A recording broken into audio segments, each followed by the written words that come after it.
Hi అండి, welcome back to our channel. నేను లలితారామినేని. మా ఇంట్లో ఉన్న పూజ సామాన్లను 3 విధాలుగా క్లీన్ చేశాను. ఇలా క్లీన్ చేయటం కూడా నేను మొదటిసారి, అందుకనే మీకు ఈ వీడియోని షేర్ చేస్తున్నాను. నేను ఎలాంటి పొరపాటు చేశాను అనేది తెలుస్తుంది. నాలాగా కొంతమంది ఆలోచిస్తారు కదా త్వరగా క్లీన్ చేసుకోవటానికి, వాళ్ళకి తప్పకుండా ఈ వీడియో చాలా ఉపయోగపడుతుంది.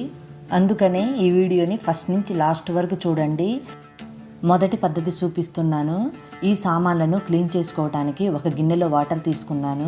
నేను నార్మల్ వాటరు, ఫిల్టర్ వాటరే తీసుకున్నాను. ఈ వాటర్లోకి ఒక నిమ్మకాయ జ్యూస్ని పిండాను. 3 స్పూన్ల వెనిగర్ని యాడ్ చేశాను. 2 స్పూన్లంతా డిష్ వాష్ లిక్విడ్ని కూడా యాడ్ చేశాను. ఈ లిక్విడ్స్ అన్నీ కలిసే విధంగా ఒకసారి కలుపుకోవాలి. ఈ వాటర్లో ఈ పూజ సామాన్లన్నీ మునిగే విధంగా వేసుకోవాలి. ఇది శ్రావణ మాసంలో తీసిన వీడియో. ఇప్పటికి 1 రోజులకి పైగా అవుతుంది. యాక్చువల్గా నేను పూజ సామాన్లు ఎలా క్లీన్ చెయ్యాలి అని చాలా వీడియోస్ చూశాను. ఎలాగో క్లీన్ చేస్తున్నాను కదా, వీడియోని చేస్తే బాగుంటుంది, ఈ వీడియో ఇంకొంతమంది చూస్తే వాళ్ళకు కూడా ఉపయోగపడుతుందని ఈ వీడియోని చేశాను. ఈ గిన్నెలో సామాన్లన్నీ పట్టట్లేదు కదా, అందుకనే వేరే బేషన్లోకి షిఫ్ట్ చేసుకున్నాను. ఈ వాటర్లో ఒక అర్ధగంట సేపు అయినా పక్కన పెట్టుకోవాలంట, అందుకనే పక్కన పెట్టుకున్నాను. ఈలోపు రెండో పద్ధతి కూడా చూద్దాము. ఇది ఇంతకు ముందు వాడిన అష్టలక్ష్మి చెంబండి. ఇది నొక్కులు పడిందనేసి పక్కన పెట్టేశాను. ఇంతకు ముందు వాడిన కొన్ని సామాన్లు కూడా తీసుకున్నాను. ఈ సామాన్లను క్లీన్ చేసుకోవటం కోసము కుక్కర్లో వాటర్ తీసుకున్నాను. ఈ సామాన్లన్నీ ఆ వాటర్లో మునిగే విధంగా వేసుకోవాలి. ఈ వాటర్లోకి 2 నిమ్మకాయల రసాన్ని పిండాను. ఆ నిమ్మకాయ చెక్కలు కూడా ఆ వాటర్లోనే వేసి ఇంత చింతపండు తీసుకున్నాను. ఆ చింతపండును కూడా అందులో వేశాను. ఈ వాటర్లోకి డిష్ వాష్ లిక్విడ్ని కూడా వేశాను.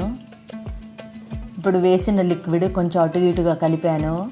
ఆ సామాన్లన్నీ ఒకసారి సెట్ చేసి మూత పెట్టేసి 2-3 విజిల్స్ వచ్చే వరకు స్టవ్ మీద పెట్టుకోవాలంట. అదే విధంగా పెట్టుకున్నాను. ఇప్పుడు మూడో పద్ధతి చూద్దాము. దీనికోసము నేను 2 ప్లేట్లు తీసుకున్నాను. ఈ ప్లేట్లు వచ్చేసి, ఒక ప్లేట్లో నేను ఇంతకుముందు పూజ చేశాను. మట్టితో చేసిన శివలింగం ముద్రలండి అవి. ఇప్పుడు వీటిని క్లీన్ చేసుకోవటం కోసం కొంచెం పీతాంబరి డిష్ వాష్ లిక్విడ్ని తీసుకున్నాను. నేను పూజ సామాన్లు ఎప్పుడు ఈ విధంగానే క్లీన్ చేసుకుంటానండి. ఇంకా త్వరగా క్లీన్ చేసుకోవాలి అనేసి నేను వీడియోస్ చూశాను. చూస్తే కాదు చేస్తే తెలుస్తుంది అని మన పెద్దవాళ్ళు చెప్తారు కదా, అదే నిజమైందండి. అందుకనే నేను ఈ వీడియోని మీతో షేర్ చేస్తున్నాను. నేను ఈ ప్లాట్ఫామ్ మీదే మీకు రుద్ది చూపిస్తున్నాను. యాక్చువల్గా ఈ వీడియోని అప్లోడ్ చేద్దాం అనుకోలేదండి, కానీ బాగా రాకపోయినా కూడా నా ఫీడ్బ్యాక్ అనేది చెప్తే కొంతమందికన్నా ఉపయోగపడుతుంది అనేసి నేను మరలా ఆలోచించి ఈ వీడియోని అప్లోడ్ చేశాను. ఇలా రుద్దిన తర్వాత వాటర్తో క్లీన్ చేసుకున్నాను. పూజ సామాన్లు క్లీన్ చేసుకున్న తర్వాత వెంటనే క్లాత్తో తుడిచిపెట్టుకోవాలి. ఇది మూడో పద్ధతి అండి. ఇది పూర్తిగా అయిపోయింది. ఇప్పుడు వెనిగర్లో పెట్టాం కదా, ఆ సామాన్ల గురించి చూద్దాము. ఈ సామాన్లను కూడా పీతాంబరి కొంచెము డిష్ వాష్ లిక్విడ్ తోటి మరలా వీటిని రుద్దుకోవాలి. ఒకటి అర్థమైంది ఏంటంటే, ఏ మెథడ్ అయినా యూజ్ చేస్తే రాగి సామాన్ల మీదనే ఉపయోగం అండి, ఇత్తడి సామాన్ల మీద అయితే పని చేయలేదు. కానీ ఇవి క్లీన్ చేయడానికి నాకు చాలా టైం పట్టిందండి. అలాంటప్పుడు నేను పీతాంబరి డిష్ వాష్ లిక్విడ్ తోటే యూజ్ చేసుకుంటే పోయిద్ది కదా అనిపించింది. మీలో ఎవరైనా ఈ విధంగా క్లీన్ చేశారా? మరి నేను చేసింది తప్పా రైటా అనేది తప్పకుండా మీరు కామెంట్ సెక్షన్లో కామెంట్ చేయండి. ఈ సామాన్లన్నీ షింక్ దగ్గరికి తీసుకొని వెళ్ళి వాష్ చేసుకొని తీసుకొని వచ్చాను. ఈ సామాన్లు కూడా వెంటనే క్లాత్ తోటి తుడిచి పక్కన పెట్టుకోవాలి, లేకపోతే సామాన్ల మీద మరకలు పడతాయి, అది గుర్తుపెట్టుకోండి.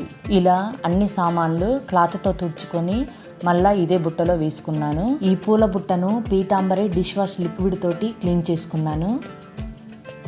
ఇప్పుడు కుక్కర్లో పెట్టిన సామాన్లు చూద్దామా. ఈ కుక్కర్ మూత తీసిన తర్వాత వెంటనే నాకు రాగి చెంబు కనపడింది. అది బాగా నల్లగా ఉంది కదా, అది చాలా క్లీన్గా కనపడేటప్పటికీ ఈ మెథడ్ చాలా యూస్ఫుల్ అనుకున్నాను.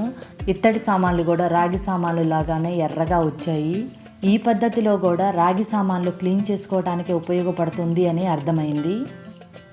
ఈ కుక్కర్లో నుంచి సామాన్లన్నీ బయటికి తీశాను. చూసారా, అన్ని రాగి సామాన్లు లాగానే ఉన్నాయి. వీటన్నింటిని కూడా పీతాంబరితోటే క్లీన్ చేసుకున్నాను. వీటిని క్లీన్ చేసుకోవడానికి కూడా చాలా టైం పట్టింది. వీటిని కూడా షింక్ దగ్గర తీసుకొని వెళ్ళి క్లీన్ చేసుకొని వచ్చాను. ఈ 2 కుందులు పాతవండి. వీటిని ఎంత రుద్దినా కూడా తెల్లగా రావట్లేదు, అందుకనే పక్కన పెట్టేశాను. నేను యూజ్ చేసిన ఈ 3 విధానాలలో ఏది బెస్ట్ అని అనుకుంటున్నారు? నాకైతే పీతాంబరి లిక్విడ్తో చేసిన మెథడే బెస్ట్ అనిపించిందండి. నా ఒపీనియన్ నేను చెప్తున్నాను, మరి మీ ఒపీనియన్ కూడా నాతో షేర్ చేసుకోండి. నేను చేసిన ఈ వీడియో కొంతమందికైనా ఉపయోగపడుతుంది అని అనుకుంటే తప్పకుండా నా ఛానల్ని లైక్ చేయండి, షేర్ చేయండి, సబ్స్క్రైబ్ చేసుకోండి. Thank you for watching.